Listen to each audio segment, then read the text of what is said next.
Davom etamiz.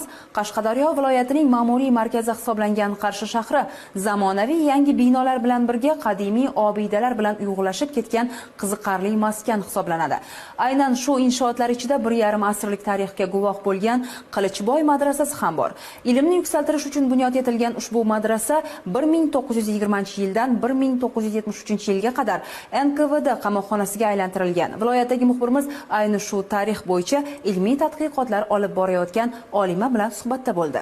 Madrasa pishiq g'ishtdan qurilgan bo'lib, juda ham ko'rkam shaklda bunyod etilgan va u Abdulazizxon madrasasiga ham juda o'xshab ketadi. 2 qavatdan iborat bo'lgan madrasa 12 ta hujradan tashkil topgan va har bir xonasida mudarrislar tomonidan talabalarga dars berib borilgan. Qilichboy madrasasida nihoyatda katta bir tarixiy voqealar bo'lgan.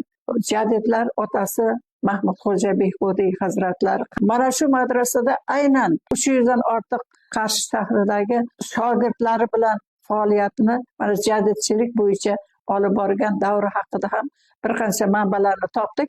Temirchi ham hattoki madrasada o'qiganda bizda har bir mahallada ayollar hujrasida otinoylar dars bergan. Bunday olganda sho'rolar davrigacha bizning xalqimiz nihoyatda ma'rifatparvar bo'lgan. Ko'plab jadidlarni, ilm peshvolarini jamiyatga yetkazib bergan ushbu manzil sobiq sho'ro tuzumi davrida qamoqxonaga aylantirilgan.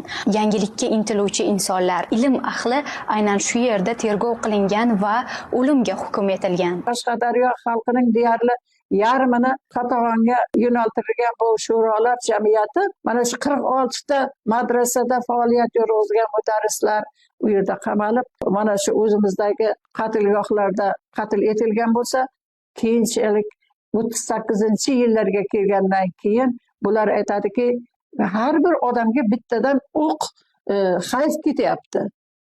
Yaxshisi deydi, ularga mana shu kalamushlarni o'ldiradigan doridan berib boraylik deydi. 1920-yildan faoliyat boshlagan viloyatdagi 4 ta qamoqxonadagilar ham sho'rolar hokimiyatini ag'darish uchun harakat qilganlar bilan to'lib toshgan. 1927-yil 1-yanvarida 193 kishi tutib turilgan. Yana 1459 kishining ishi tergovda bo'lib, 39 nafar xotin-qizlar ham javobgarlikka tortilgan edi. Manbalarda viloyat quyi hududida qamoqqa olingan kishilar soni 4000 tagacha bo'lgani qayd etilgan. Shu sababdan bo'lsa kerak, aynan o'sha yillarda tarixiy kitoblarda bu joylarni borsa kelmas va odam yutar manzil deya nom olganligi haqida ma'lumotlar keltirib o'tilgan. Bu madrasa hozirda muzey sifatida faoliyat yuritadi va O'zbekiston madaniy meros obidalari ro'yxatiga kiritilgan.